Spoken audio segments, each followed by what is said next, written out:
What's up, everyone? You know who I am. Jack Slater, the man with a plan, aka the comic outlaw. And yeah, we're doing Fantastic Four, issue 34. Yeah, a house divided. And it's very interesting on this one because it's some billionaire named Gideon. Indeed. Yes, the Fantastic Four is not being taken down by science or a cosmic beam, by simply the power of money. So let's get this started. And Thing receives a box. And if you've been watching the show and you've been watching the original Fantastic Four, he receives a few of these.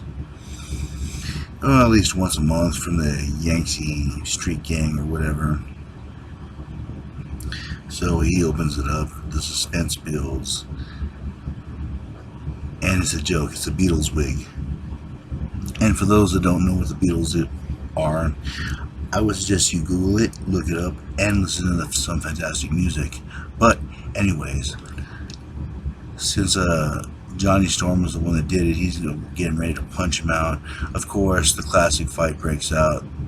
Reed Richards stops it. And we're left with Thing just kind of chilling.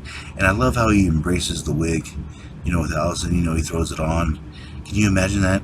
Benjamin J. Grimm as John Lennon. But truthfully, I think he'd probably be George Harrison, if you know what I'm saying. But anyways, moving on. There's some guy in his big throne declaring and selling this and that. Of course, everything's for sale nowadays, isn't it? And it's kind of funny that Stan Lee writes about this back in the day, and it's kind of happening now. And he thinks he can buy and sell everything, including having the resources to destroy one of the greatest superhero teams of all time, the Fantastic Four. And Reed Richards is woken up kind of with a bang, bang, bang. And everyone's kind of confiscating his equipment, his rockets, everything.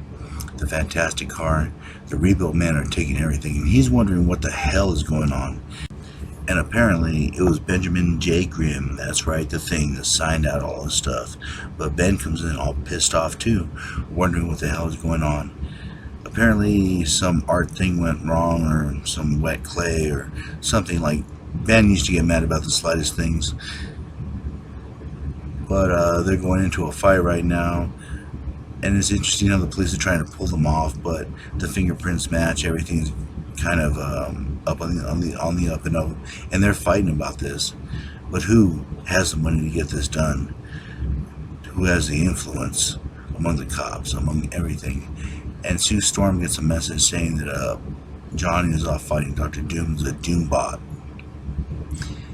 and she sees the Human Torch there, and she assumes that he's a Doombot, and Johnny assumes that there's a Skrull or something attacking. And you gotta give Sue Storm credit at this point. When he fires that blast, she's able to kick him out of the whole house. I just want you guys, your fans out there, to notice that. So Gideon's in the background. He's kind of researching, paying money to get things done. And this is just basically a big frame job. And this is what the power of money gets you. The power of capitalism. Greed, y'all. But he has a son. And the son is kind of a fan of the Fantastic Four, I guess. But in the meantime, Reed is having his own problems. He jumps out of the building to get away from Thing and kind of parachutes down, wondering what the hell is going on. And of course, Thing jumps after him, and I like how he ricochets, saying, yeah, it'll save me, but it does a lot of property damage. Meanwhile, Sue Storm is trying to get away from her brother, who is following right behind her, sort of, kind of tracking the cars. She's invisible, but yet she is paying money, which cash is always king. But the fight is going on. Sue kind of stops Thing, and this is kind of a monumental thing that her force field is this strong, because Thing is a powerhouse, and she's able to fend off Torch at the same time. And Reed is wondering what the hell is going on.